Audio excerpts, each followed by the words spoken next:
Friends, ఇది మా ఊరి 1000 years చరిత్ర కలిగిన లక్ష్మీ నరసింహస్వామి. యోగా లక్ష్మీ నరసింహస్వామి అంటారంట. సరే మేము చూడడానికి వచ్చినాము. ఈరోజు శనివారము హనుమాన్ జయంతి స్పెషల్గా మేము ఈ టెంపుల్కి వచ్చినాం. చూద్దాం రండి. ఇది వచ్చేసి ధ్వజస్తంభం. అటు కొత్తగా స్వామివారి పెళ్లి కోసం మండపం ఏర్పాటు చేశారు.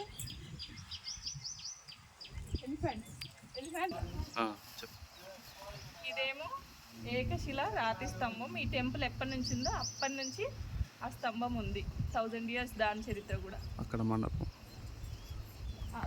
అక్కడ కనిపిస్తున్న వైట్ మండపం ఉంది కదా, లక్ష్మీ నరసింహస్వామి కళ్యాణం రోజున అమ్మవారిని అక్కడి నుంచి ఇక్కడికి తీసుకొస్తుంటారనమాట. ఇది కొలువున్న హనుమాన్. ఇది టెంపుల్ యొక్క సింహద్వారం. ఆ టెంపుల్లో రాతి మీద చెక్కిన ఎలిఫెంట్స్ శిల్పాలు. ఈ టెంపుల్ యొక్క సింహద్వారం. ఇది ఎలమందారెడ్డి రాజు వేసిన శాసనం ఇక్కడ మా టెంపుల్లో.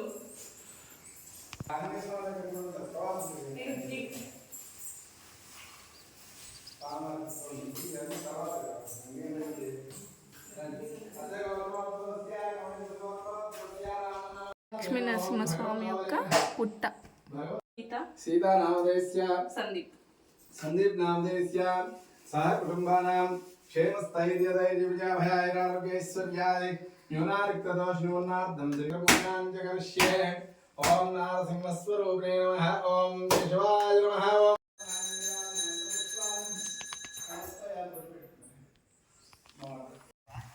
చెప్పు. ఇది గర్భగుడి పైన శిఖర భాగం. చల్లగా గాలి వీస్తుంది. ఎండాకాలంలో ఇంత చల్ల గాలి ఇదే ఫస్ట్ టైము.